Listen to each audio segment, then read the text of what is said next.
시청자 여러분 안녕하십니까. 신통방통 윤태훈입니다. 자, 5월 11일 목요일 아침 신통방통이 꼽은 핫클릭 신문 3가지 먼저 살펴보겠습니다. 함께 보시죠. 첫 번째 신문 조선일보입니다. 100만 분의 1의 기적. 자, 첫 출산에 내 쌍둥이가 태어났다는 소식이 들려왔습니다. 송미원 시내에서 딸 셋, 아들 1명을 한꺼번에 얻었다는 소식이 전해졌습니다. 0.9kg으로 태어난 첫째, 아주 건강하다라는 소식도 전해지고 있어서 보기가 아주 좋다라는 느낌을 받습니다. 어쨌든 100만 분의 1, 내 쌍둥이가 태어나기에는 정말 기적적인 일이 벌어졌다라는 소식부터 전해드렸습니다. 자, 두 번째 신문 보겠습니다. 동아일보 보겠습니다. 이재명 대표 대선 때 규제 완화 우호 발언했다. 김남국 의원과 관련된 이야기입니다. 자, 이재명 대표가 P2E, 돈을 버는 게임, 규제 완화 언급 때 김남국 의원이 P2E 성장주 위믹스를 보유했다. 혹시 두 사람 간에 어떤 관계가 있는 건 아닌가 하는 그런 의혹을 불러오게끔 하는 그런 보도였습니다. 잠시 뒤에 자세하게 살펴보겠습니다. 세 번째 신문 조선일보 펼쳐보겠습니다.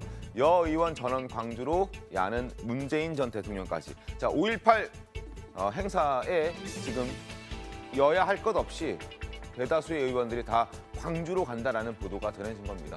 자, 전원 광주로 야는 문재인 전 대통령까지 참석한다. 아마 5.18 이번에 정말 큰 이벤트가 될 것이다. 그리고 윤 대통령은 통합과 관련된 메시지가 발표할 것이다. 뭐 이런 보도가 전해지고 있습니다. 자, 신문 살펴봤습니다.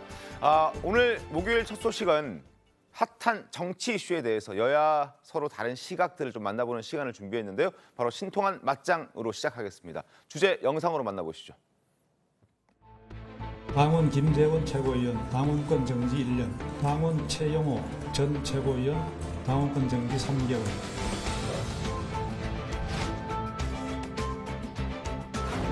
조국 전 장관도 이론상으로는 출마가 가능해지거든요. 우리 안 됩니다. 이렇게 말하는 것도 적절하다고 생각은 안 해요.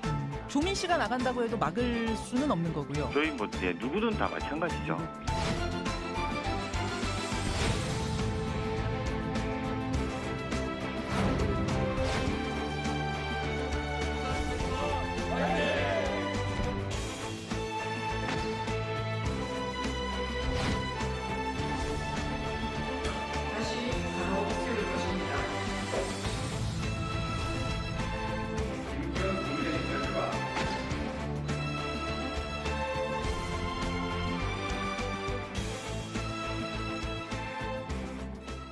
자, 첫 번째 주제는 어제 국민의힘 윤리위원회에서 내린 결정부터 한번 따져보도록 하겠습니다. 함께 신문 보시죠.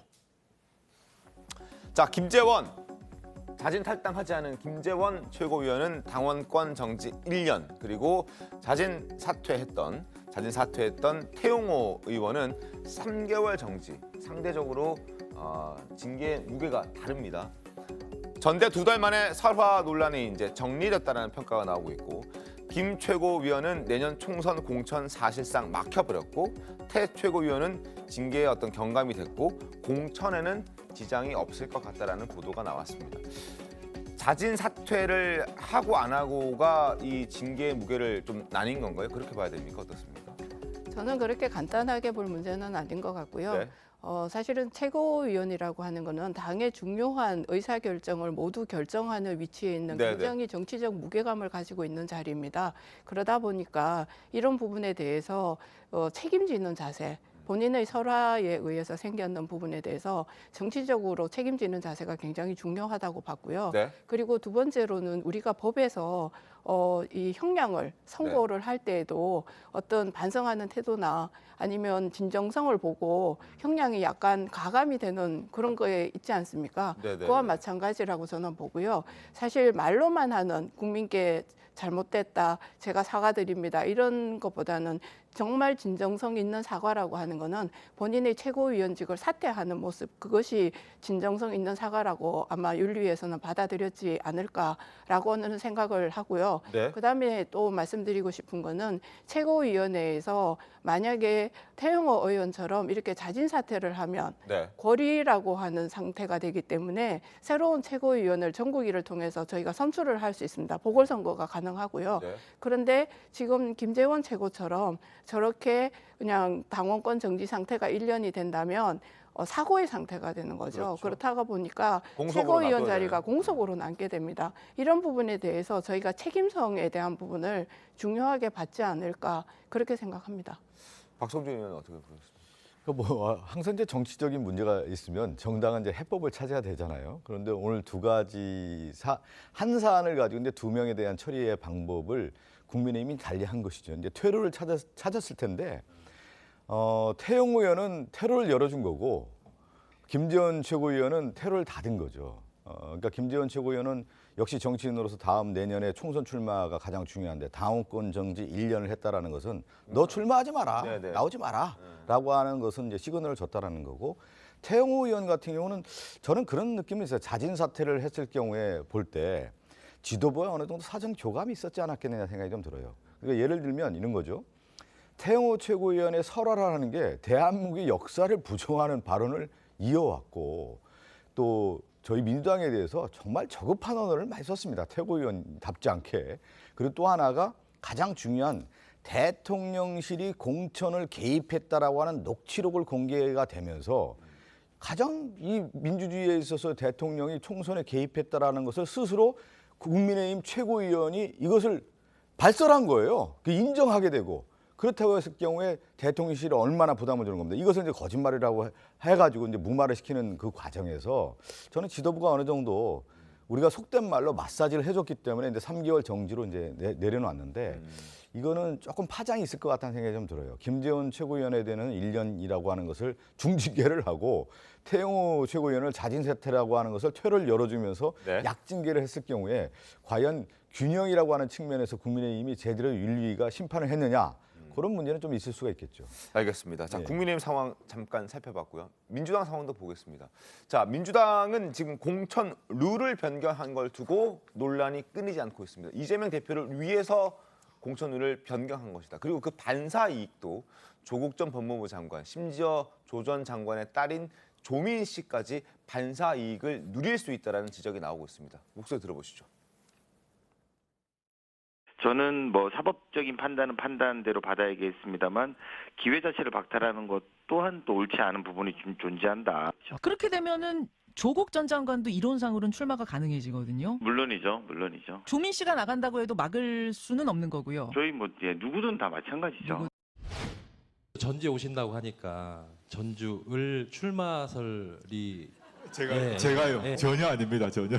목에 칼이 이제 풀렸을 때, 발목에 있는 쇠사슬이 풀렸을 때 뭘 할지는 저도 잘 모르겠습니다. 조민 양이 정치를 한다고 하면 말리실 건지 응원하실 건지. 저희 딸은 정치에 전혀 생각이 없습니다. 수많은 제안이 있는데 그 판단은 저희 딸이 스스로 아마 하지 않을까 생각하고 있습니다.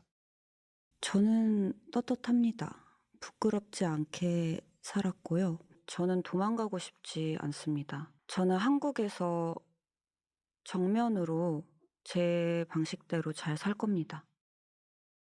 자, 공천 룰을 변경한 걸 두고 말들이 상당히 많습니다. 양금희 의원님, 어떻습니까? 지금 일각에서는 이건 이재명 대표를 위해서 변경해 준 것이다라고 얘기를 많이 그건 하던데요. 당연한 말씀입니다. 지금 이재명 대표께서는 12건의 아마 지금 그 관련한 수사를 받고 있고요. 네. 그리고 선거법 관련해 가지고는 이미 피고인으로 재판을 받고 있는 상황입니다. 그리고 그 외에 다른 범죄 상황에 대해서도 지금 피의자로 수사를 네. 받고 있는 상황이라는 게 너무나 자명한 사실 속에서 선거법 관련해서는 아마 제 생각에는 선거 전에 1심 형량이 선고가 되지 않을까라고 생각이 듭니다. 그래서 만약에 형량을 받게 됐을 때에는 네. 이 부분에 대해서 공천이 불가능하게 되는 지금 그 전에 우리 민주당의 그거에 따르면 당원 당규에 따르면 그럴 거라고 생각하니까 이 부분에 대해서 미리 대처를 해서 뭐 예전에도 셀프 공천이니 이런 굉장히 많은 말들이 있었지만 네. 역시 또 이재명 대표 방탄에 들어가지 않았나 그렇게 보는 건 시각은 맞고요. 이렇게 얘기할 때 민주당에서 계속 야당에서 했던 얘기는 무죄 추정의 원칙에 대해서 얘기를 하더라고요.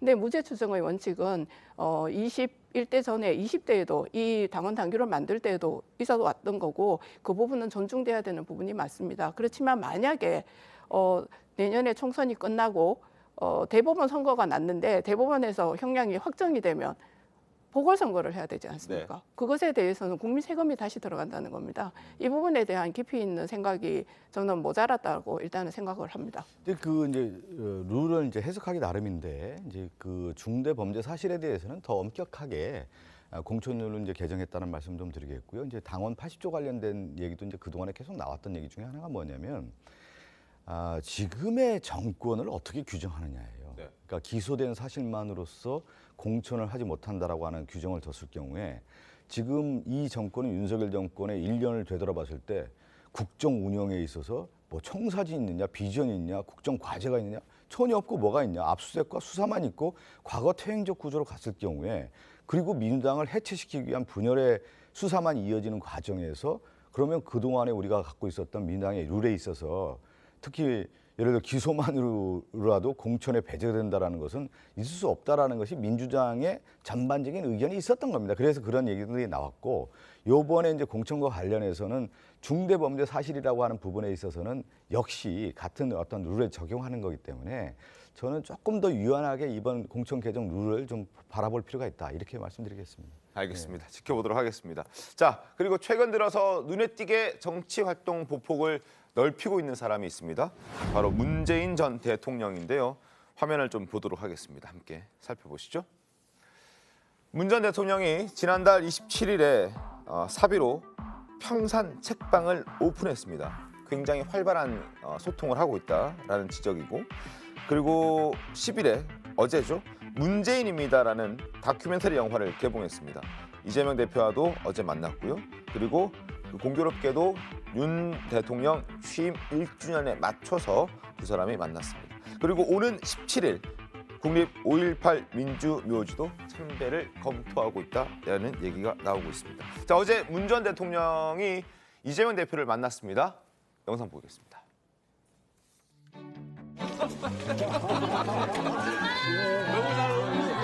오늘 그 101주년이기도 한데 또 특별히 또 책방 응원하는 의미로 책방으로 이렇게 또 방문해 주셔서 아니 그 책방이 잘 되지 않겠습니까? 잘 되고 있어요. 잘 되고 있어요. 첫 주에 한 10,000명 하고 보도가 나갔는데 5,500건 정도 책임져서 책방이 잘 되는 것도 좋은 일이지만 사람들이 책방 수업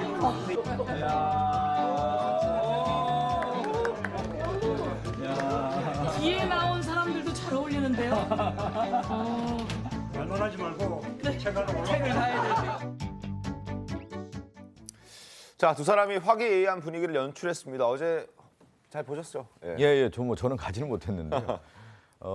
이제 뭐 이재명 당대표는 문재인 대통령은 민주당의 주인이고 산 증인 아닙니까? 그리고 문재인 대통령께서 퇴임한 이후에 우리나라 대통령은 그럼 전직 대통령이 무엇을 해야 되느냐? 이것도 상당히 과제거든요. 그러면 어떤 분은 예를 들어 노무현 대통령 같은 경우는 지역에 내려서 농사를 짓고 또 새로운 어떤 신농법을 통해서 오리농법도 하고 그런데 과거에 예를 들면 뭐 이명박 전 대통령 같은 경우나 박근혜 대통령도 그렇지 못했고 그러면 이제 문재인 대통령은 양산에 가서 어떤 일을 할까 그런 고민을 했던 것 같아요. 그러면 이제 책방을 통해서 오히려 이제 시민 친화적으로 시민에게 이제 같이 갈 수 있는 거 아니겠느냐 이런 어떤 모습이 좋았던 것 같고요. 저는 이재명 당대표가 그동안에 이제 문재인 전 대통령을 만나면서 그런 얘기를 계속 해왔단 말이죠. 같은 뿌리다. 이제 제가 그 전에 한번 문재인 대통령 방문해서 이재명 대표님 모시고 갔을 때 명문정당이란 말이 나왔단 말이에요. 그러니까 민주당은 이재명의 명, 문재인의 문재인 대통령이 함께하는 같은 뿌리에 있는 명문정당이고 이 지금의 시대가 윤석열 대통령 시대가 과거의 퇴행적의 시대로 갔다고 하면 이제 문재인 대통령과 이재명 당대표가 함께하는 문명의 시대로 다시 열어야 된다. 그런 얘기가 나올 정도로 우리 민주당 입장에서는 함께 가는 그런 모습은 저는 상징적으로 의미가 있다고 봅니다. 어떻습니까? 저는 그곳에 간 이유에 대해서 잠깐 생각을 해봤거든요. 지금 이재명 대표의 사법적 리스크가 지금은 뭐 코인 문제 때문에 많이 언론에 나오고 있지는 않지만 굉장히 사법적 리스크가 확대되고 있는 상황에서 아마 다시 한번 그 불체포 특권을 사용하는 일들이라든지 이런 문제에 대한 고민이 있었을 거라고 생각하고 그러다 보니까 친명계, 비명계의 목소리들이 지금 달리 나오고 있는 상황이고 그렇게 해서 당을 단속하기 위해서 저는 친명계를 이제 대표하시는 우리 그 이재명 당대표께서 가셨을 거고, 그 다음에 문재인 대통령을 만나면 이제 비명계 문재인 대통령 관련한 이제 세력이라고 해야 되나요? 동지들이 있을 거고, 그 다음에 또 이번에 원내대표는 다시 말하면 이낙연계가 뽑혔지 않습니까? 박강원. 예, 그 세 분들이 모여서 뭔가를 하는 모습을 보여줘야 될 정도로 지금 당 내부에 단속이 필요하지 않을까, 그런 생각을 사실은 제가 개인적으로 했다는 말씀을 드리겠습니다. 알겠습니다. 예. 자, 윤석열 대통령, 이재명 대표와 만나지는 않고 있습니다. 그리고 앞으로도 만날 뜻이 있는지 없는지 사실 잘 모르겠습니다. 박강원 원내대표에게는 만나자는 제안을 했는데 이 대표에게는 만나자는 제안을 하지 않고 있습니다. 그리고 여당 지도부와는 오찬도 하고 만찬도 하고 꽤나 많이 만나고 있는데 거기에 대한 지적을 하는 신문이 있었습니다. 잠깐 소개를 좀 해드리겠습니다. 신문 함께 보시죠. 중앙일보입니다. 윤 대통령 국민의힘 지도부와 오찬했습니다. 1년간 여당 회동은 7번 했는데 야당과는 한 번도 하지 않았다. 자, 국정 2년차가 이제 시작됐는데요. 과연 2년차 때도 여당만 부를 것이냐, 2년차에도 야당은 부르지 않을 것이냐, 여기에 대해서 사람들이 많이 좀 궁금해하고 있습니다. 양금 의원이 어떻습니까? 앞으로는 좀 달라져야 되지 않겠습니까? 국민들께서 원하시는 협치를 해야 된다는 점에 대해서는 윤석열 대통령과 저희 국민의힘도 많이 공감하고 있는 부분입니다. 네. 그런 부분을 타개해 나가기 위해서 사실은 원내대표하고의 만남을 말씀을 드렸던 것 같고, 그리고 사실 당대표를 만나지 않는 이유에 대해서 설명을 할 때 제가 네. 드리고 싶은 말은, 이재명 대표가 피고인이자 피의자인 신분도 있지만 윤석열 대통령께서 시정연설하러 국회에 오셨을 때 민주당에서 전체가 퇴장하고 안 계셨던 거 보이콧했던 기억나시죠? 네. 그런 부분에 대한 거는 당대표로서 또 민주당에서 사실은 대통령께 해야 될 예의가 아니었던 것 같고, 그리고 그 다음에 윤석열 대통령께서 취임하시고 몇 달이 지나지 않아서 거리에서 윤석열 퇴진 운동을 벌였는 그러한 그 뭐라 그럴까요? 그룹들이 있습니다. 그 그룹들이 보면은 제명인의 마을, 그 다음에 또 심지어는 민주당 현직 국회의원도 있었고요. 그런 부분에 대해서 계속 지적을 하니까 그건 개인적인 선택이다, 이렇게 하고 다 넘어갔거든요. 근데 그거는 야당에서 대통령을 만나기 위해서 해야 될 그러한 어떤 기본적인 뭐라 그럴까요? 서로의 예의라고 하는 게 필요하지 않습니까? 그런 부분에 대해서도 지금 준비가 안 돼 있다고 저는 보고 있습니다. 준비가 안 돼 있는 분은 누군가요, 도대체? 저는 윤석열 대통령이 취임사, 여러분 기억하실지 모르겠지만 영국의 처칠과 애틀리 내각을 얘기하면서 협치를 얘기하고 연합정치를 얘기했단 말이에요. 그러면서 그 당시에 영국이 전시 내각에서 새로운 국가 성장을 만들어내고 하나에 대한 통합정치를 만들어내야 된다라고 하는 사례를 가지고 윤석열 대통령이 취임사에서 인용을 했습니다. 그래서 저도 방송을 하면서 정말 좋은 얘기를 했다. 결국 정치를 해야 된다. 그러니까 대통령이라고 하는 것은 한 진영의 대표가 아니라 국민의 대표 아니겠습니까? 그러면서 여야라고 하는 것은 뭐 예를 들어 김대중 대통령도 그렇고 과거의 모든 대통령들이 여야 정치를 하면서 서로 하나에 대한 통합 정치를 만드는 겁니다. 그러면서 내부의 정쟁도 하고 뭐 예를 들어서 법적인 문제도 있고 그런 건 그냥 하는 거예요, 그건. 그런데 정치를 해야죠, 정치. 그런데 지금 봐서는 윤석열 대통령의 취임 1년을 맞은 이 시점에서 봤을 때 정치가 실종됐다는 거 아니겠어요? 그리고 이제 보수 언론에서도 이런 문제를 지적하는 거고, 야당의 이재명 대표가 윤석열 대통령 만나서 정치하자는 얘기를 해왔지만 그동안 이제 거부해온 거 아니겠습니까? 지금 이 시점에 보니까 윤석열 대통령 1년 맞아서 점수가 좋은 점수를 못 받고 있는 거예요. 왜 못 받고 있냐? 결국은 정치가 없었다라는 거예요. 그러니까 홍준표 시장도 그 얘기하는 거예요. 대통령실에 정치가 없다라는 거 아니겠어요? 초보들만 있다는 거 아니겠어요? 그것을 봤을 때 이미 이제 보수 언론도 지적하기 시작한 거 아니겠습니까? 저는 알겠습니다. 머지않아 이 흐름에 있어서는 만날 수밖에 없는 형국으로 갈 수밖에 없는 거 아닌가, 이런 생각이 좀 드네요. 만나긴 무조건 만나야죠. 지켜보도록 하겠습니다. 자, 더불어민주당 김남국 의원의 가상자산 보유 의혹으로 이야기를 이어가겠습니다. 지난 대선 때 이재명 대표의 대선 캠프에서 핵심적인 역할을 했는데요. 그 김남국 의원이 선대위 정보를 코인 매입에 활용한 것 아니냐, 이런 의혹이 제기가 됐습니다. 자, 김남국 의원, 이재명 대표와 아주 최측근으로 알려져 있죠. 지근거리에서 보좌했던 모습, 과거 모습 잠깐 보겠습니다. 여러분, 누구를 뽑으시겠습니까? 이 위기를 극복하고 경제를 잘 살릴 수 있는 사람을 뽑아야 됩니다. 일 잘하는 사람 누구입니까? 이 자리에 계신 많은 분들께서 이재명을 대통령으로 꼭 만들어 주십시오. 이재명! 이재명! 오늘보다 더 나은 내일을 만들 안산 시민 여러분 맞습니까? 이재명을 대한민국의 유력한 대통령 후보로 키워준 경기도민 맞습니까? 네! 여러분과 함께 확실하게 책임지겠습니다. 자, 지금부터는 김종혁 국민의힘 전 비대위원과 그리고 권세진 월간조선 기자 두 분 더 모시고 토크를 이어가도록 하겠습니다. 반갑습니다. 안녕하세요. 네, 안녕하십니까. 자, 지난해 초 김남국 의원이 위믹스 코인을 보유했던 시기에 이재명 대표는 관련 규제를 완화하겠다라는 뜻을 여러 차례 밝힌 것으로 최근 드러났습니다. 동아일보 보겠습니다. 자, 이재명 대표 지금 P2E 규제 완화 언급을 했는데요. 그때 김남국 의원이 위믹스를 보유하고 있었다. 이재명 대표가 대선 때 P2E 규제 해소 우호 발언을 했고 거액을 코인을 보유했던 김남국 의원은 또 열심히 캠프에서 활동을 했다. 뭐 공교롭다. 뭐 이런 지적들이 있습니다. 정치권에서는 이해충돌 소지가 다분하다. 물론 김남국 의원은 뭐 아니라고 얘기하고 여러 가지 얘기를 하고 있고 당에서도 매각하라, 팔아라라고 권고를 했는데요. 좀 너무 늦었다라는 지적도 있습니다. 일단 자세한 얘기들은 일단 이재명 대표의 당시 발언 좀 들어보고 이야기를 이어가겠습니다. 저는 뭐 그걸 그렇게 네거티브하게 볼 필요 없다고 생각해요. 수요에 따라서 가격을 지불하면 가치가 생기는 거거든요. 그건 존재하는 현실이기 때문에 이건 없는 거야 라고 해서 부정할 필요는 없다는 거죠. 우리가 그 쇄국하고 살 수는 없기 때문에 결국 세계의 일부잖아요. 그 흐름을 끌려갈 게 아니라 그 흐름을 우리가 앞서가야죠.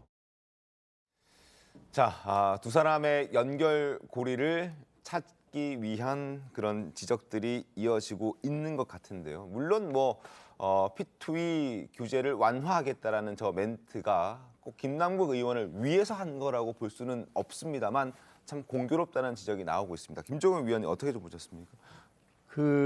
처음에 이제 김남국 의원이 거의 10억 정도를 맞습니다. 투자를 했다. 네, 네. 뭐 이런 얘기를 들었을 때 아시다시피 다 김치 코인이잖아요. 맞습니다. 이게 네. 변동이 어떻게 될지 전혀 모르는 불확실한 코인에 어떻게 그렇게 거의 전 재산에 가까운 돈을 투입할 수 있었을까? 그게 의문이 제기됐었는데 네, 네. 그래서 상식적으로는 이런 생각을 했었거든요. 첫 번째, 확실한 정보가 있었다. 내부 정보를 정보가 있으니까 올라갈 수 있다고 확실하니까 그렇게 많은 돈을 넣겠지. 아니면 두 번째는 적어도 내가 권력을 가지고서 오르게 할 수 있는 그런 힘이 있다. 이렇게 했으면 가능했을 거예요. 근데 이제 최근에 언론 보도 보면 세 번째 보도가 나오는 게 공짜로 받았을 수도 있겠다.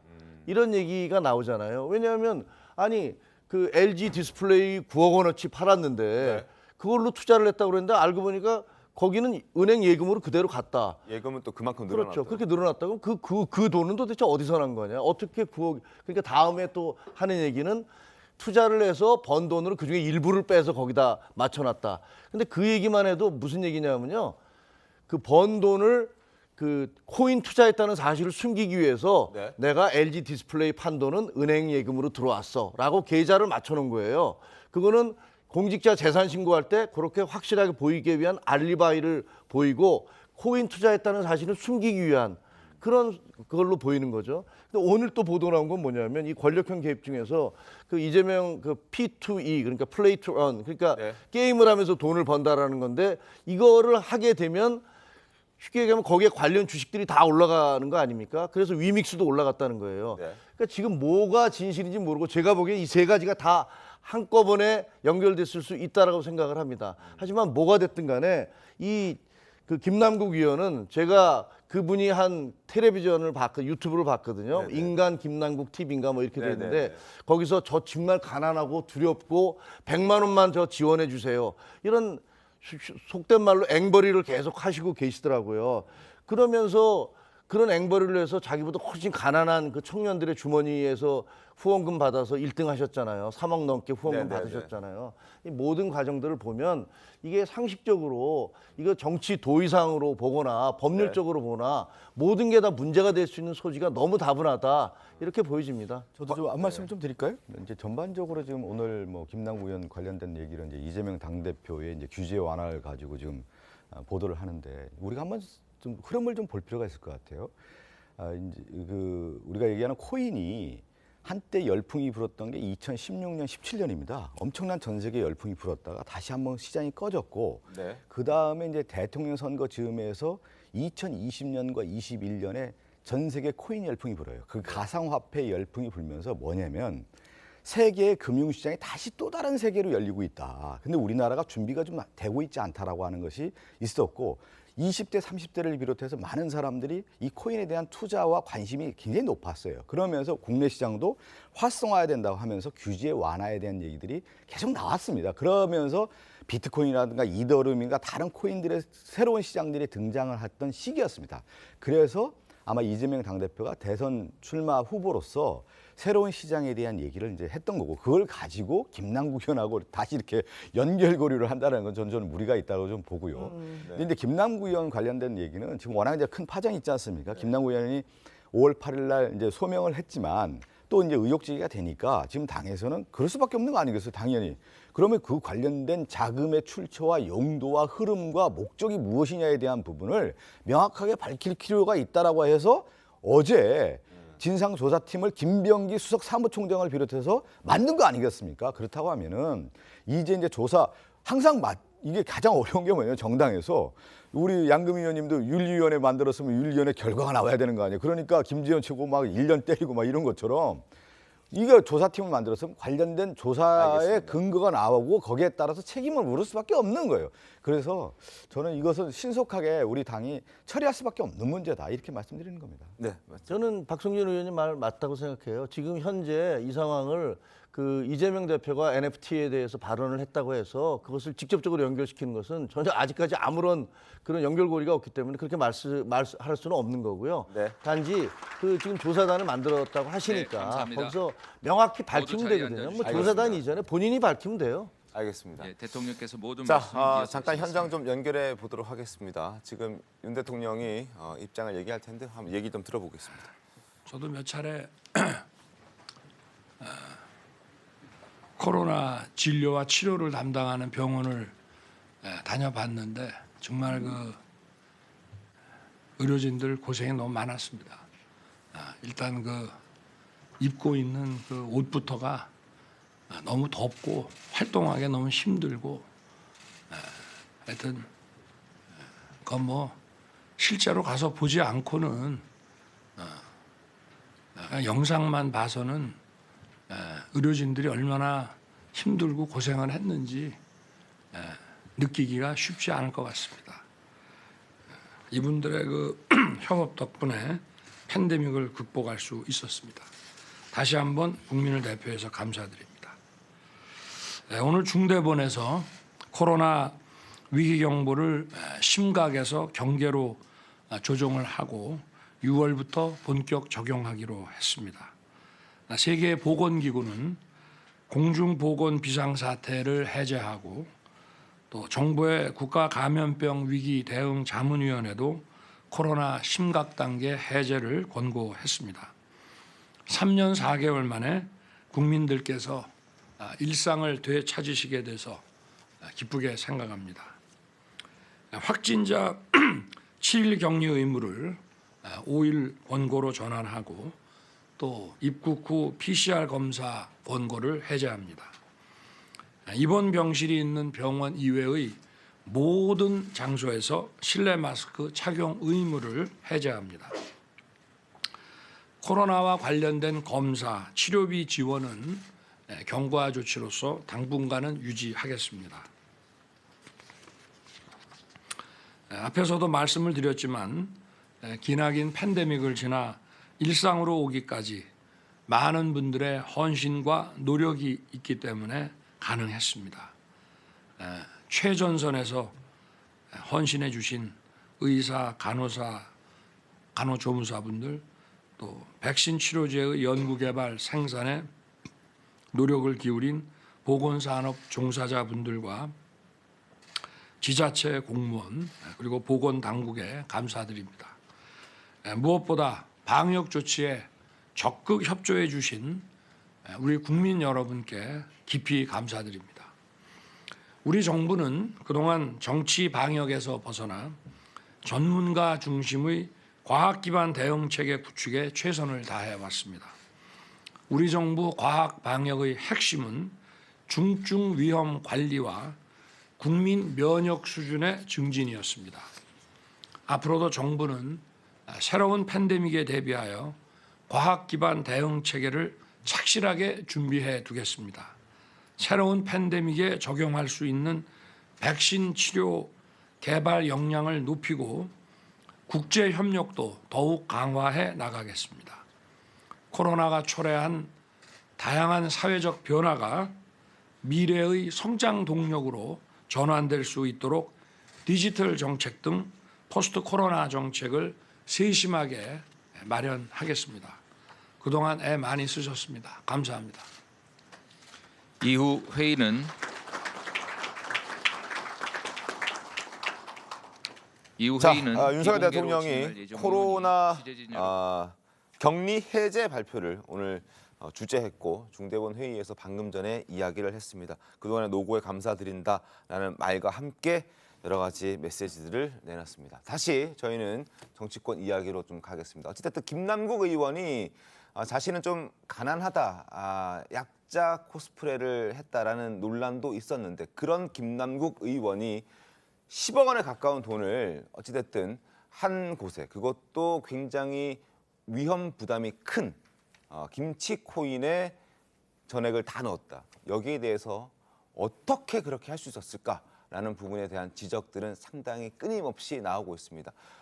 본인의 돈이었는지 아니었는지 그건 본인의 주장은 내 돈 내 투였다라고 얘기를 하고 있지만 여러 가지 의혹들은 계속 꼬리에 꼬리를 물고 있습니다. 권 기자님은 어떻게 좀 보셨습니까? 이게 아까도 말씀하셨지만 이게 네. 투자를 그렇게 이제 어떻게 보면은 전 재산을 했다는 거는 첫 번째는 이제 확실한 정보가 있다는 거, 두 번째는 권력을 이용할 수 있다는 거, 이 두 가지인 거잖아요. 네. 그렇게 볼 수가 있고 지금 그래서 팩트만 보자면 네. 지금 김남국 의원이 가상자산 이제 과세 유예 법안 이것도 만들었었고 그 다음에는 또 이제 게임산업진흥법 개정안도 이제 발의를 했잖아요. 맞습니다. 이런 것들이 이제 지금 다 위믹스라는 코인에 굉장히 호재로 작용할 수밖에 없는 본인이 가진 코인이잖아요. 이건 특히 이제 게임산업진흥법 같은 것은 위믹스 같은 이제 게임 재화에 이제 그것의 가치를 부여하는 이런 법안이기 때문에 이런 것을 직접 손을 댔다라는 이런 확신이 좀 이제 사람들 사이에 생길 수밖에 없는 아까 말씀하신 이런 뭐 젊은 사람들은 다 코인에 투자한다 이런 차원하고는 좀 다르게 볼 수밖에 없다 이렇게 생각을 합니다. 네, 국민의힘도 지적을 하고 있습니다. 상식적으로 이해가 안 되는 투자였다라고 지적하고 있거든요. 목소리 한번 들어보겠습니다.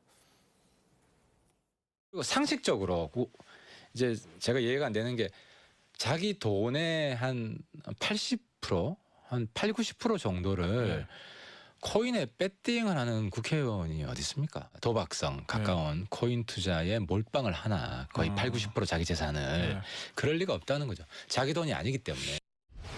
뭐가 억울하지요? 정말 억울한 것은 국민들입니다. 이분을 믿고 따랐고 청년 정치인으로 신뢰를 했던 국민들이 더 억울하면 억울했지 본인이 거래한 거 떳떳하면 내놓으면 될 거 아닙니까?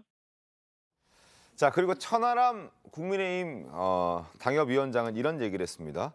이모 지리 사건을 소환하면서 왜 이모 지리를 이런 식으로 했는지 이해를 할 수 있을 것 같다. 이런 얘기했습니다. 들어보시죠.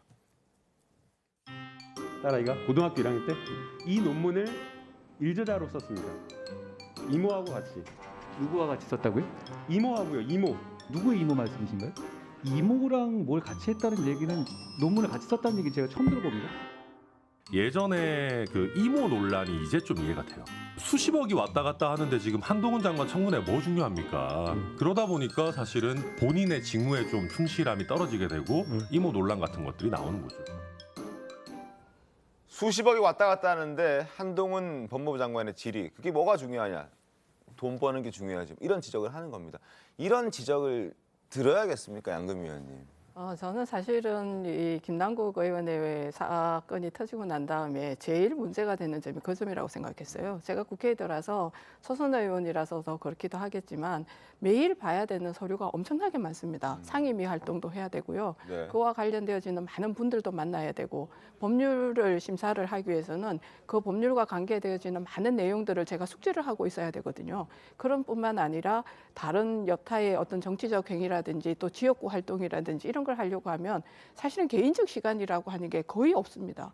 그렇게 우리가 보통 통상적으로 국회의원들이 만나면 하는 얘기 중에 월화수목 금건금 우린 진짜 이렇게 살고 있다 이런 얘기 웃으면서 하는데요.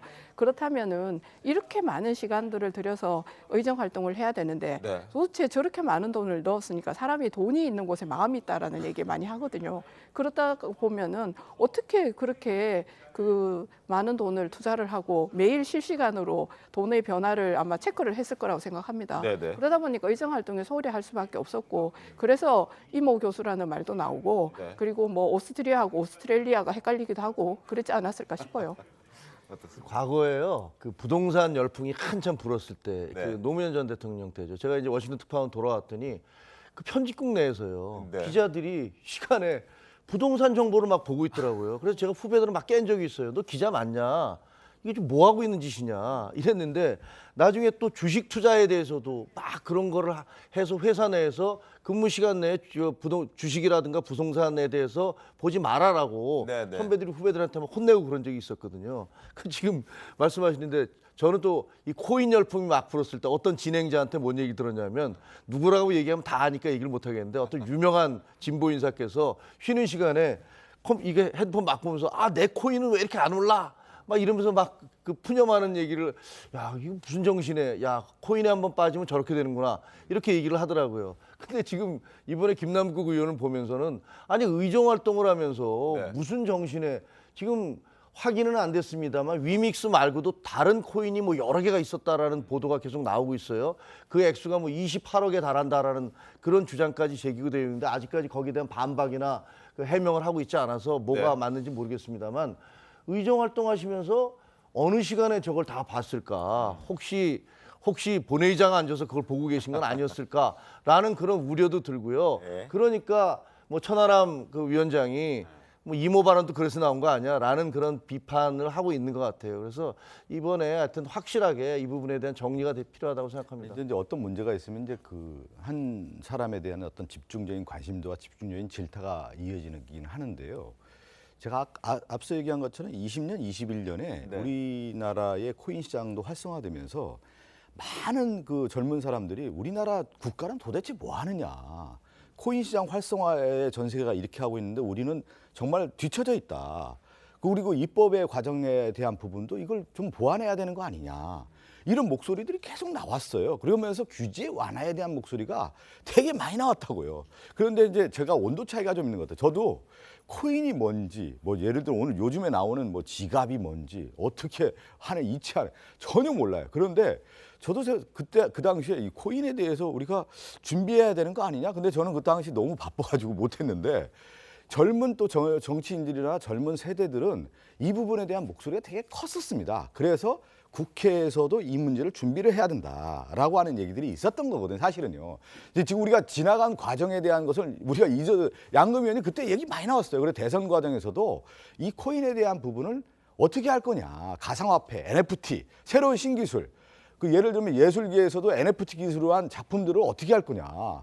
그 목소리들이 많이 나왔단 말이에요. 그리고 게임에 대한 얘기도 게임 산업 활성화를 위해서 규제 완화뿐만 아니라 더 앞서서 나가야 된다. 그래서 우리나라가 전 세계 리드를 해야 된다는 얘기가 나와서 아마 국민의힘도 공약을 보면은 그 당시 게임 산업 활성화에 대한 규제 완화들이 엄청 많이 나왔을 겁니다. 그러니까 뭐 아마 돌아보면.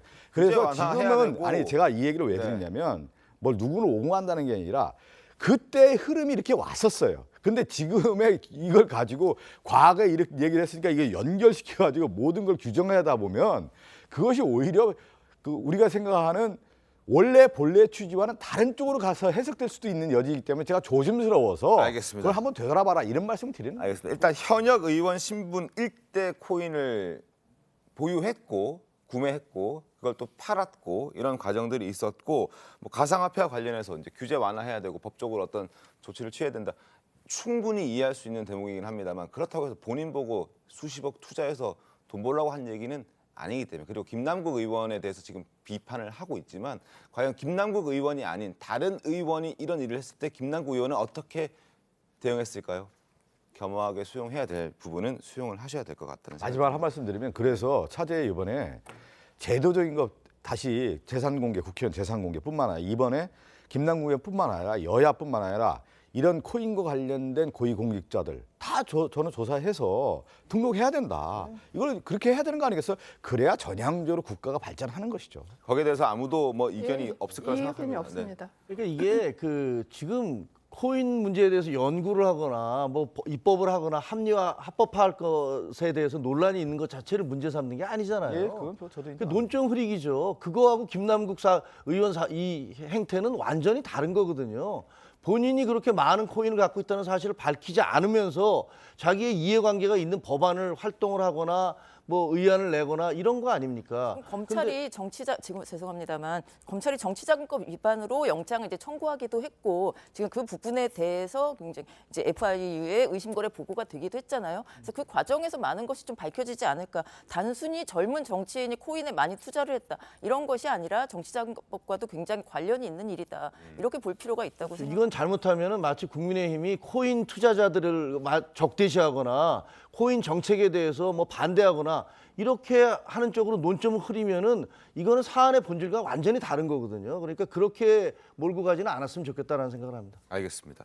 자, FIU가 검찰에 이거 좀 의심스럽다 수사를 해달라라고 얘기를 했던 만큼 지금 사법기관도 약간의 의심을 갖고 지금 김남국 의원의 거래들을 지켜보고 있는 중입니다. 한번 저희도 함께 지켜보도록 하겠습니다. 그리고 서민과 궁핍, 뭐 약자 이런 걸 강조하면서 의정 활동을 했던 김남국 의원의 코인 보유 논란이 커지면서 민주당 내에서도 위기감에 휩싸이고 있는 것 같습니다. 진상조사단을 꾸려서 조사에 나서기로 했는데요. 관련 발언 들어보겠습니다. 지금 현재 보유하고 있는 가상자산 매각 권유를 하기로 했습니다.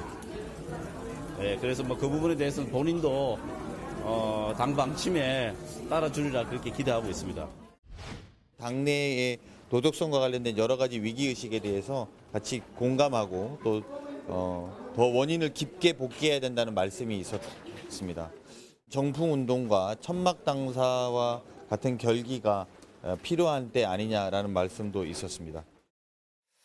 자, 김남국 의원도 팔겠다, 그래 매각하겠다라고 얘기를 하고 있는데 그 전에 여러 가지 그 중간 과정들 있잖아요.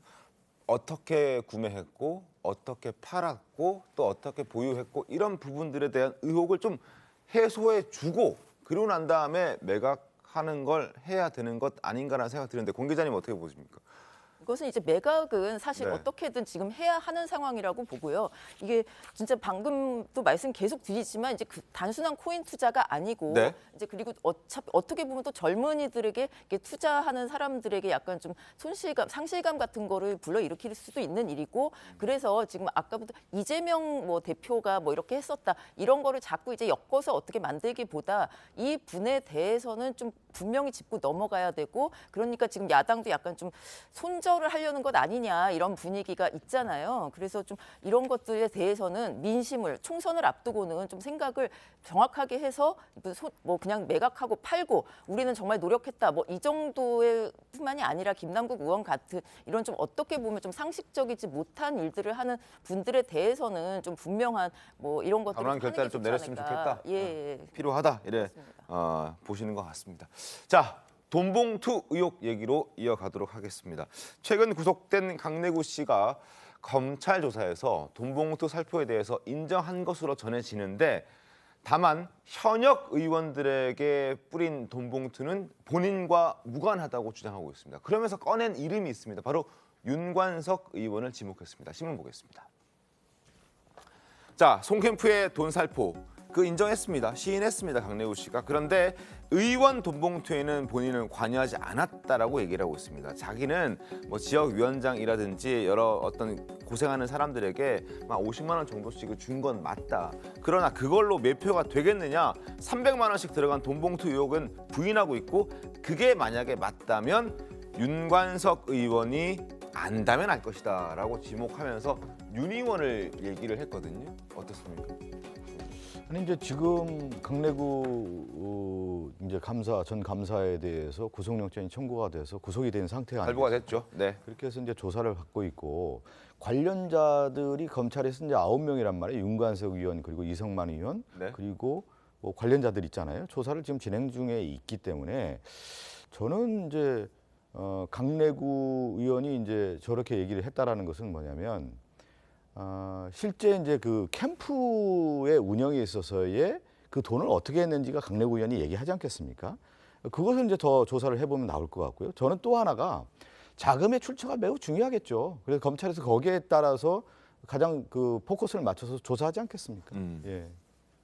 이 부분에서 한 가지 어제 이제 뉴스 보도에서 제가 확인한 걸 보면은 그 돈을 댄 후원자가 네.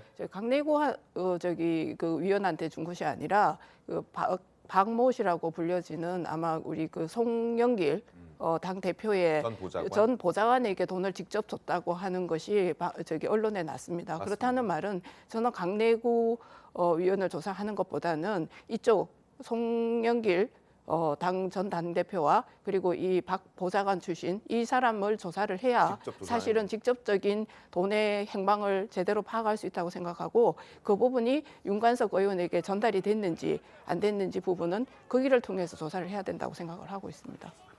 저는 이제 그 민주당에서 그 일종의 패턴 같은 게 있는 것 같아요. 패턴. 그래서 돈봉투 사건이 났을 때 뭐라고 그랬냐면 이거 검찰의 네. 기획수사다. 네. 그러면서 막 몰고 가다가 그게 잘 안 되니까 그다음 뭐라고 그러냐면 강내구 씨가 구속영장 기각됐잖아. 그 뭐 죄가 없으니까 그런 거 아니야? 검찰이 무슨 무리한 수사한 거잖아. 그렇게 했는데 결국은 강내구 씨 구속영장 또 발부됐잖아요. 네. 이 코인 사태에 대해서 뭐라고 그랬냐면 처음에 똑같이 이거 정치 수사입니다. 라고 주장을 하고 심지어는 김어준 씨의 유튜브 방송에 나와서도 이거 정치 수사입니다 라면서 자기 지지자들한테 그렇게 선전을 했어요. 그러고 나서 그 근거로서 계좌에 대한 영장이 기각됐잖아. 죄가 없으니까 그런 거 아니야? 라는 식으로 몰고 가고 있어요. 이런 게 민주당이 해오는 상투적인 그런 수법이라고 저는 생각해요. 네. 이 주장대로 들어가면 뭐냐면요. 이 세상에 범죄가 있는 것은 경찰과 검찰이 있기 때문이다. 라는 식의 그런 논리로까지 가는 것 같아요.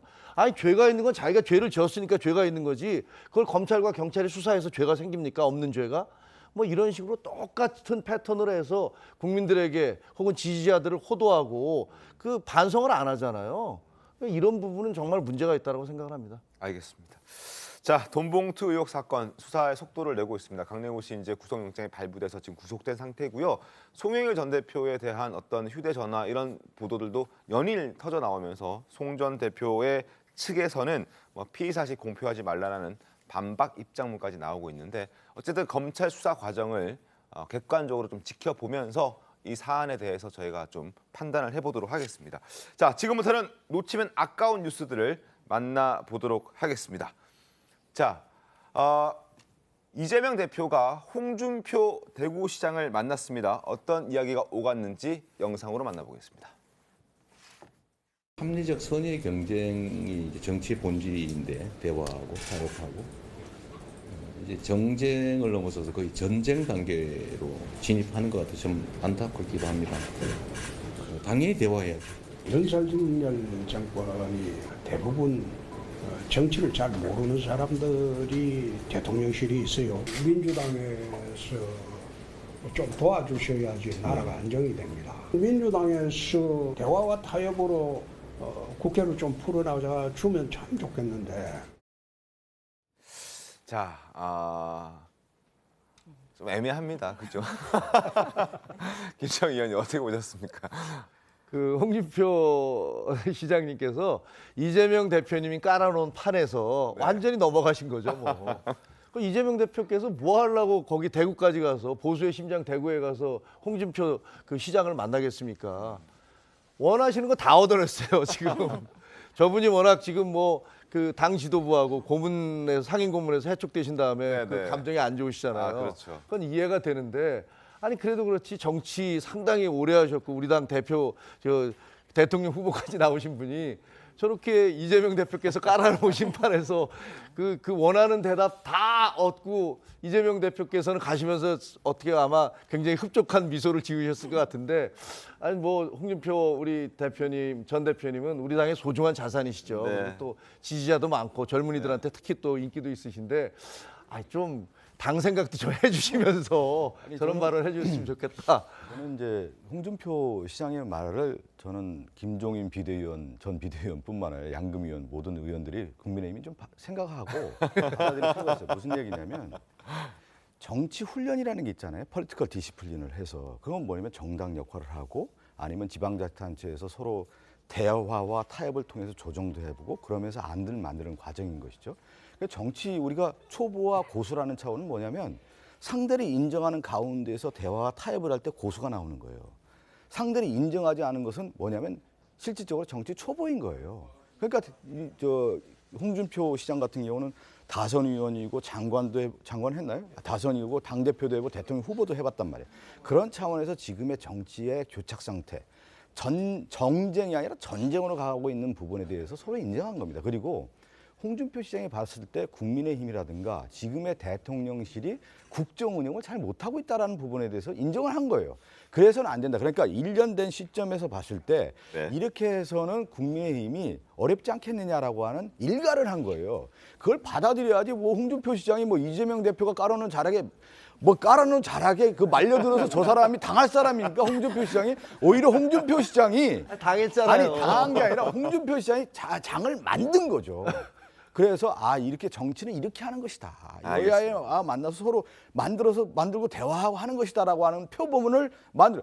지금 저 김종인 비대위원이 깔아놨다고 하는데 오히려 홍준표 시장이 깔아놔서 이걸 정치를 이렇게 하라고 한 표본 모델을 제시한 거예요. 알겠습니다. 그렇게 해야 되는 거예요. 자, 홍준표 시장의 얘기를 조금 더 들었고 이야기를 계속 이어가겠습니다. 네, 들어보시죠. 힘당의 원로시니까 중앙당에도 조금 그런 말씀 한 번씩 해주시면 좋을 것 같아요.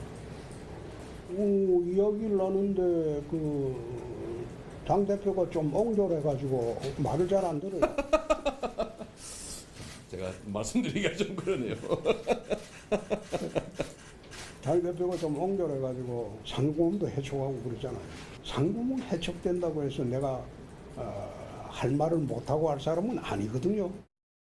앙금이 남아 있는 것 같습니다. 자, 권세진 기자님 어떻습니까? 뭐 할 말을 하는 분이라는 것이 뭐 인기의 원인이기도 하죠. 근데 방금 이제 상임고문 문제나 아까 뭐 초보 정치 뭐 하고 있다 뭐 약간 이런 문제들은 사실 이게 윤석열 정부에 대한 그 약간 불만이기도 하시겠지만 그게 또 장점이기도 하거든요. 어떻게 보면은 이제 우리나라 이제 정치 양극화된 상황에서 촛불 태극기 양극화 상황에서 이 정부는 그래도 중도에 가까운 정부를 만들어내고 지금 어느 쪽에 치우치지 않는 국정 운영을 하고 있다. 이게 1년의 성과이며 과오이며 여러 가지 평가에서 지금 나오고 있는 상황이기도 합니다. 만약에 이제 홍준표 시장 같은 분이 뭐 대통령이 됐다. 뭐 이거 제가 뭐 비난하려는 것은 아닌데 그런 상황이 이어지는 것도 뭐 그렇게 정치를 오래 하고 잘하는 분들이 꼭 해야 하는가 이런 의문을 가질 수밖에 없는 얘기거든요. 저것도. 그래서 저런 얘기를 가끔 하는 게 좀 좀 리프레시가 되는 것은 좋은데 좀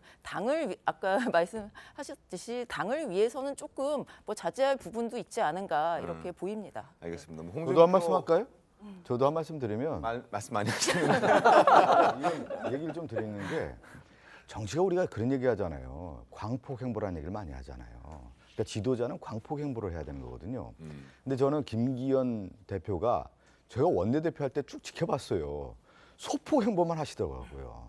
그러니까 원내대표 할 때 보면은 여야의 타협과 정치를 할 때 상대를 인정해야 되거든요. 그런데 집을 짓는데 작게 짓더라고 항상 보면. 그래서 당대표 하고 나서 보니까 지금 당대표의 리더십 자체가 흔들리는 거 아니겠어요.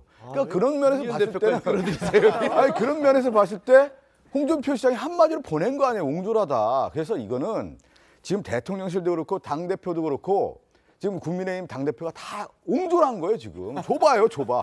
그래서 알겠습니다. 소폭행보가 아니라 광폭행보로 넘어와야 되는 거예요 지금. 왜 이렇게 가고 있어요 지금. 볼 때 답답한 거죠. 근데 그건 있죠. 지금 두 가지 비판이잖아요. 대통령실 초보다. 맞습니다. 그런데 정치 오래 하신 홍준표 대표님하고 정치 초보인 윤석열 후보하고 붙어서 그 국민이 왜 윤석열 후보를 선택을 했겠습니까? 당원들은. 그거는 뭔가 있는 거예요. 물론 초보이기 때문에 여러 가지 문제점이 있지만 그거를 당 상임 고문이셨고 또 당의 지도자셨던 분이 저렇게 대놓고 비판하는 모습은 당원들이 듣기 굉장히 불편합니다. 그리고 또 하나 옹졸하다고 얘기하셨잖아요. 나를 상임 고문직에서 해촉했다. 아니 그게 그 마음이 좀 상하셨겠지만 그렇다고 해서 그거를 야당 대표 앞에서 그렇게 자기 당을 공격하는 본인은 그럼 그게 옹졸하지 않은 행보입니까? 그럼 마음이 넓은 행보입니까? 그런 부분들에 대해서 당원들이 지켜보고 있고 당원들도 우리 당의 소중한 자산인 홍준표 대표님이 좀 너무 심하시네. 이건 사이다 발언인데 도를 좀 넘어갔네. 이런 생각을 한다는 걸 좀 알아주셨으면 좋겠어요. 알겠습니다. 자, 그리고 어제 윤석열 정부 출범 1년을 맞아서 참여연대가 서울 용산구 전쟁기념관 앞에서 기자회견 열고 한동훈 장관을 교체해야 할 공직자 1위라고 발표를 하면서 정부의 정책 변화 촉구와 또 고위공직자 교체를 요구했습니다. 화면 보겠습니다. 한동훈 장관 검사 재직 시절부터 대통령의 최측근으로 꼽혔다. 당연한 알고 있는 얘기입니다. 한 장관이 교체가 돼야 한다. 그 교체해야 할 공직자 1위다. 검찰 중립성을 훼손하고 위법적이고 검수 원복 시행령에 대한 책임을 물어야 한다. 이런 지적들을 참여연대가 했습니다. 한동훈 장관도 여기에 대해서 입장을 좀 내놓은 것 같은데요. 본 기자님 어떤 입장 내놨습니까? 한동훈 장관은 지금 여기에 대해서 참여연대가 이런 것을 냈잖아요. 근데 네. 무슨 참여연대라고 하면 그 단체에 대한 평가를 떠나서 일단 무슨 그쪽 정부에서 많은 일을 해왔고 여러 가지 의견을 내왔던 단체임을 누구나 다 알고 있다고 이제 본인도 생각하겠죠. 네. 그런데도 특정 진영을 대변하는 정치단체가 왜 중립적인 척하면서 그런 판단을 내놓느냐 이렇게 대놓고 얘기를 했습니다. 사실 저도 이게 조금 동의는 할 수 없는 게 한동훈 법무부 장관이 윤석열 대통령의 측근이었다고 해서 내려와야 한다, 1위다. 이것은 사실 법무부 장관으로서 여태까지 어떤 일을 했고 어떤 행보를 보이고 성과를 했는지는 전혀 이제 판단하지 않은 채 검수원복 하나 가지고 이렇게 얘기를 하는 거잖아요. 그렇기 때문에 한동훈 장관은 충분히 이런 반박을 할 수 있다. 이렇고 이 단체에 대해서도 자꾸 이렇게 비판을 하는 이유를 알 수 있을 것 같습니다. 알겠습니다. 예, 저 참여연대에서 이번에 이런 내용을 내게 됐는데 어떻게 조사했는가를 살펴봤더니 설문조사를 했더라고요. 근데 이 설문조사가 이제 또 복수 한 사람이 여러 번 답을 할 수 있는 구조예요. 그러니까 이거 우리가 보통 이렇게 설문조사를 하면 한 사람이 한 번만 답을 할 수 있는 구조로 답을 해야 그 답이 신뢰성이 있거든요. 근데 여기서 언론에 제가 난 걸 확인해 봤는데 한 사람이 여러 번 답을 할 수 있는 구조로 해가지고 설문조사를 통해서 이러한 내용을 발표를 했다는 거는 저는 참여연대가 중립성을 잃었다고 제가 바라볼 수밖에 없습니다. 알겠습니다. 4,813명의 시민이 복수 응답한 설문 결과가 바로 한동훈 법무부 장관이 교체되어야 할 1위였다라는 한 말씀 할까 했는데 앵커가 넘어가는 것 같아서 안 하는 게 좋을 것 같아요. 예, 이해해 주셔서 감사합니다. 자, 다음 또 초대 손님이 있어서 저희 네 분과의 토론은 여기서 마무리하도록 하겠습니다. 자, 고맙습니다.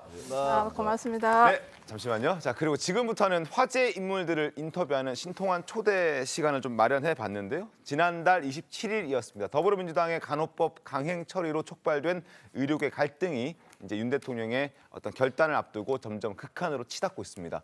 간호법 제정에 반대하는 의사와 간호조무사 등 13개 보건의료단체가 오늘 2차 파업에 나설 예정이고 간호법 제정을 촉구하는 간호협회는 간호법 공포를 요구하면서 무기한 단식에 또 돌입했습니다. 영상 보고 간호법 논란에 대해서 심층적으로 이야기를 해보겠습니다. 가결되었음을 선포합니다.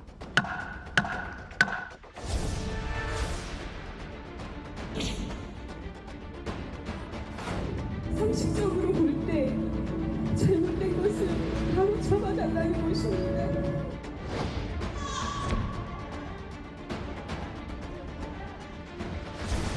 간호법 반대 단체들에게 경고합니다. 이는 의료법상 불법인 진료 거부를 피하려는 꼼수일 뿐입니다.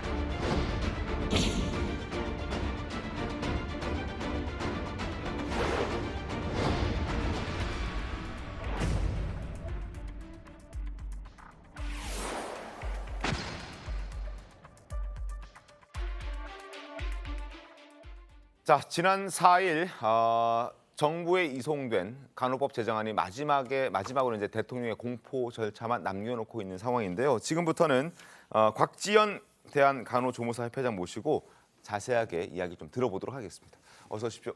반갑습니다. 네, 안녕하십니까. 자, 일단 단식을 9일 동안 진행하셨습니다. 건강 상태부터 여쭤볼 수밖에 없을 것 같은데 어떻습니까, 몸 상태가? 네, 지금 현재는 네. 건강 상태가 지금 뭐 많이 좋지는 않지만 네네. 지금은 이렇게 아플 여력이 없습니다. 네, 앞으로 또 이제 모든 것이 끝나고 나면 조금 이제 회복을 좀 해야 될 것 같습니다. 몸 상태가 완전치는 않지만 네. 쉴 수 있는 시간적 여유조차 여유가 없고 마음도 급하고 그런 상황인 것 같은데요.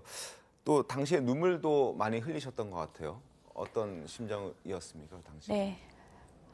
대한민국에서 간호조무사로 살아가기가 네. 너무나 힘이 들다라는 생각을 들었습니다. 그래서 간호법의 당사자는 간호사, 간호조무사이고 저희 네. 간호조무사는 간호인력입니다. 네. 그럼에도 인정받지 못하고 이런 현실까지 와 있는 것들이 굉장히 속상하고 또 특히나 지금 간호조무사가 되려고 학원이나 특성화고등학교에서 지금 공부하고 있는 후배들에게 네. 너무나 죄짓는 그런 미안한 마음에 눈물이 흘렀습니다.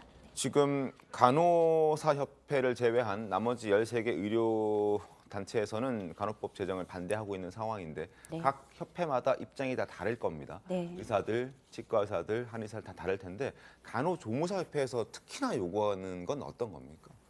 네, 이 지금 제정되고 있는 법은 간호사법이 아니고 간호법입니다. 네. 간호사법이 아니라는 것은 간호사, 간호조무사를 위해서 만드는 법안이기 때문에 처음부터 그 법안 자체가 두 단체가 모여서 같이 합리적인 법안이 마련됐어야 함에도 한 번도 저희하고는 또 저희의 의견을 반영하지 않은 지금 간호 어느 한쪽의 입장만 반영된 법안입니다. 그 법안에 나와 있는 문구 중에 가장 저희가 우려하고 있는 것은 지역사회입니다. 지역사회. 네, 네. 지금 간호조무사가 지역사회에서 15,000명 정도, 간호사의 한 3배 정도 되는 숫자가 근무하고 있습니다. 네. 지역사회라는 문구가 들어감으로 해서 간호법이 통과되고 제정됨으로써 현장에 있는 간호조무사들의 일자리를 잃게 됩니다.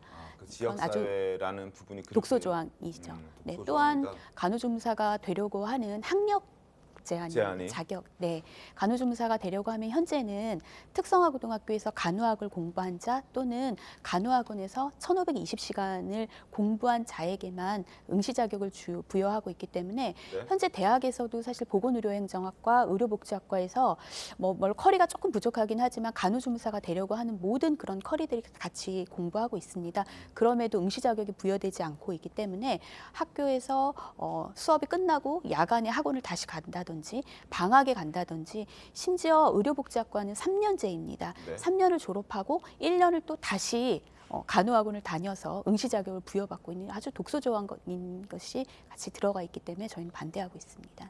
조금 더 전문적인 지식을 갖추는 시간을 갖자라는 취지에서는 어느 정도 공감하는 분들도 계실 수도 있을 것 같은데 그 부분에 반대하는 네, 저희는 이 간호법안을 무조건 반대하는 것은 아니라고 처음부터 저희가 말씀드렸고요. 간호조무사의 그런 의견이 반영된 법이라고 그러면 저희가 찬성할 수 있습니다. 이 의료 현장은 또 간호 현장은 어느 한 직역으로만 이루어질 수 없고 모든 그런 그 보건의료 의사를 중심으로 보건의료 직종이 협업해야지만 제대로 된 의료 서비스, 간호 서비스를 제공할 수 있기 때문에 그런 것들이 반영된다고 하면 간호법을 무조건 반대하거나 그러지는 않겠습니다. 알겠습니다. 그리고 아마 간호사와 간호조무사 아마 현장에서 어떤 차별받는 기분도 아마 드셨을 것 네. 같아요. 어떤 것들이 좀 있었습니까? 네, 저는 언론에서도 여러 번 말씀드렸지만 지금 네. 현대판의 카스트 제도를 명확하게 아직도 간호협회에서 갖고 있지는 않나 이런 생각을 하고 있습니다. OECD에 보고하는 간호 인력은 간호사, 간호조무사입니다. 같은 간호 인력이면 같은 가족입니다. 대학병원에서 이제 물론 저도 대학병원에서 있었기 때문에 경험하는 겁니다. 대학병원에서 저희는 보건복지부 장관 자격의 간호조무사 자격을 부여받고 현장에서 간호 업무를 하고 있습니다. 그렇지만 대학병원에 명찰이 요즘에 의무화되어 있지 않습니까? 그럼에도 그 명찰에 간호조무사 곽지연이라는 이름을 쓸 수가 없습니다. 간호라는 말 자체를 인정하지 않고 있기 때문에 조무사 곽지연 또는 간호보조 곽지연이라는 명찰을 폐용하고 하고 있고, 그 우리 간호사 간호조무사가 함께 쓰는 병동의 탈의실에는 간호사 탈의실이라고 명확하게 명패가 붙여 있고, 그 탈의실 안에는 심지어 간호법 찬성하는 그런 포스터까지 같이 붙어 있습니다. 그럼 함께 공존하고 있는 간호조무사는 투명인간 취급을 하고 계시는 거죠. 이런 것들이 지금 간호조무사가 탄생이 올해 50주년입니다. 네. 50주년이 돼도 왜 바뀌지 않는지, 왜 같은 간호 인력으로 인정하려고 하지 않은지를 굉장히 알겠습니다. 일단 대통령의 입장은 적어도 간호법에 대해서는 다시 한번 제의를 해야 된다라고 해서 거부권을 행사할 것으로 예상이 되고 있습니다. 만약에 그렇지 않다면 어떤 식으로 파업을 계속 이어가실 건가요? 네. 방금 영상에서도 코로나 종식하면서 대통령님께서 간호사, 간호조무사에게 감사하다고 말씀드린 거 영상 바로 보면서 들어왔습니다. 너무나 감사드립니다. 대통령님 간호사, 간호조무사를 간호 인력으로 인정해 주신다는 그 마음으로 저희는 너무 감사드리고요. 지금 거부권 말씀하셨는데 저는 대통령님께 그런 거부권이라는 그런 무거운 짐을 지어드리고 싶지 않습니다. 저는 지금이라도 이 간호협회가 이렇게 간호법이 제정되어서는 안 된다는 것을 지금 인지하고 있을 것이라고 생각을 하고요. 지금이라도 저희들과 다시 대화하고 논의해서 새로운 법안을 다시 제정하시기를 또 그렇게 할 것이라고 저는 믿고 있습니다. 알겠습니다. 이제 시간 관계상 더 길게 얘기를 할 수는 없는데 네네. 마지막으로 하고 싶은 말씀 있으시면 시원하게 하고 가시죠. 네, 국민 여러분, 그 간호조무사는 국민이 아플 때 가장 먼저 만나는 간호인력 간호조무사입니다.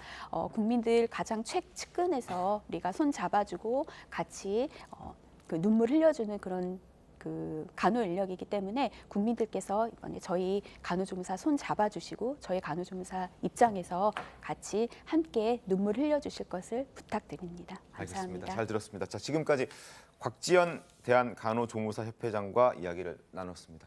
고맙습니다. 감사합니다. 네.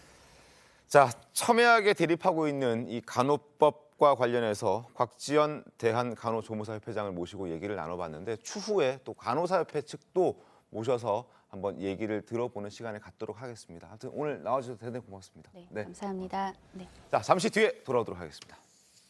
네, 오늘 준비한 신통방통 여기까지입니다. 내일 더 신통하게 돌아오겠습니다. 고맙습니다. I heard you got arrested in the street last night.